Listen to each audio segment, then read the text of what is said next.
Et ben voilà, on va pouvoir poursuivre.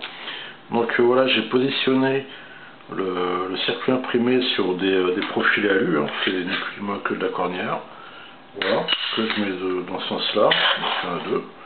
Je pose mon circuit imprimé là, je mets voilà, je place comme ça, histoire d'avoir peut-être pas être gêné pour pouvoir mettre les composants. Et là on va commencer par mettre les supports des circuits intégrés. Donc il y en a plusieurs sortes, hein, ils sont tous là. Il y a des 8 pattes, je sais même plus compter moi, 16 pattes. Et puis il y a des 14 pattes je crois. Voilà, c'est cela. Donc on va commencer par celui-là, ça c'est pour le UA 733. Donc de souvenirs, et dans ce sens-là. Donc voilà. Il y en a un deuxième. C'est celui-là, lui dans ce sens-là, de souvenir. Je n'ai pas le papier sous les yeux, mais c'est pas grave.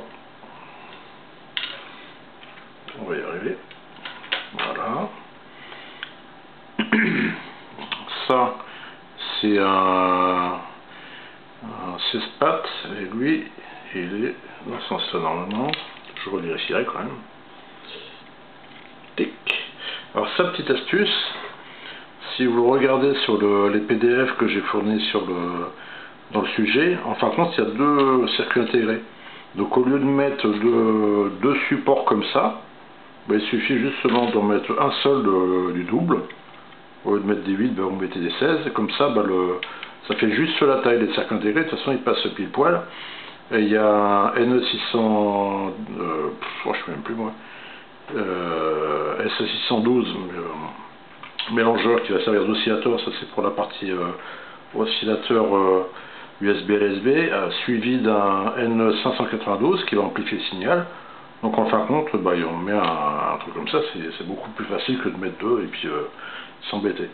Voilà, donc après, il y a beaucoup de 8 pattes, et on va les mettre. Donc là, il y en a un là. Voilà. Ici, encore un autre.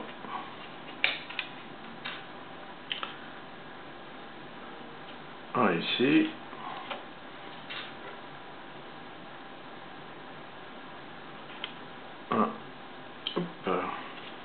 Un ici. Ensuite, un autre ici.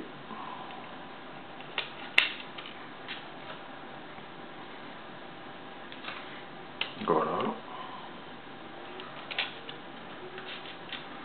En plus de la musique.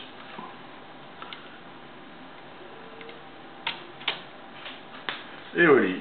Bon, le compte, et puis j'espère que c'est dans le bon sens. Normalement, oui. Celui-là, ouais, normalement, c'est dans ce sens-là.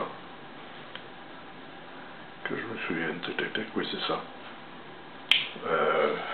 Je vais les voir.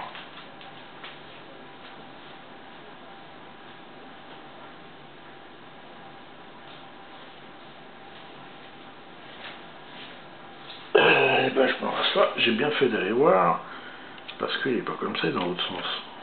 Je me dis, oui aussi, hein, ça me paraissait étrange. Voilà. Et ça c'est fait. Donc pourquoi j'ai fait ça? C'est tout simplement parce qu'on va pouvoir les souder tous ensemble. On les place, et puis voilà. Mais il y a une petite astuce, c'est que pourquoi j'ai positionné ça comme ça? Justement parce que les pattes, sinon elles toucheraient, puis ça ne serait pas palqué. Et maintenant, ce qu'il faut faire, c'est les retourner tout l'ensemble pour pouvoir les souder. Donc l'idéal, c'est d'avoir quelque chose qui fait la même taille. Et comme vous pouvez le constater, c'est presque le même. Sauf que ce circuit imprimé là, en fin de compte, c'est le premier, c'est ce qu'il y a sur mon TRX amateur dans construction. J'en ai fait 2. C'était le circuit imprimé du prototype. Donc ça c'était le tout premier qui est devenu celui-là, avec des modifications. Il y a 14 GHM, mais il y a beaucoup de choses qui ont été modifiées, quoi. Il y a des choses qui ont été rajoutées, d'autres qui ont été supprimées. Voilà, comme là il y a plein de SMA qui ne servaient à rien, j'en ai considéré que 2. pour les options bien sûr.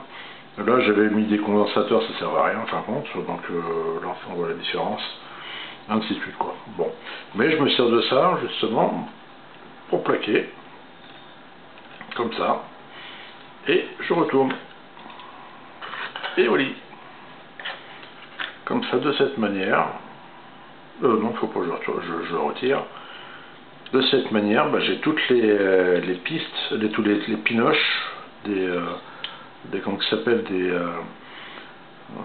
des supports DCI qui sont là présentes et prêts à souder. Mais il y a une astuce. Donc cette astuce en fin de compte elle consiste à souder simplement une pinoche sur chaque support, mais vraiment une seule.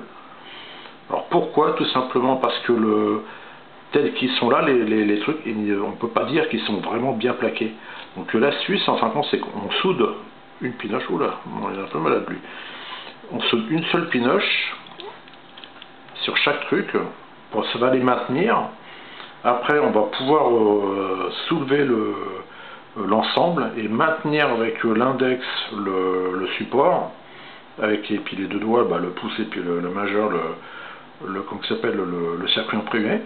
Et on va ressouder, on va refaire fondre la soudure de manière à ce que le support soit bien plaqué. Une fois que c'est bien plaqué, après on peut faire toutes les autres soudures. Parce que là, tels qu'ils sont, ils ne sont pas bien plaqués, c'est sûr et certain. Voilà, donc j'ai procédé à les premières soudures. Le problème, c'est que je suis obligé de débrancher un peu tout pour rebrancher le fer à souder. Donc bah, je vous dis à tout à l'heure.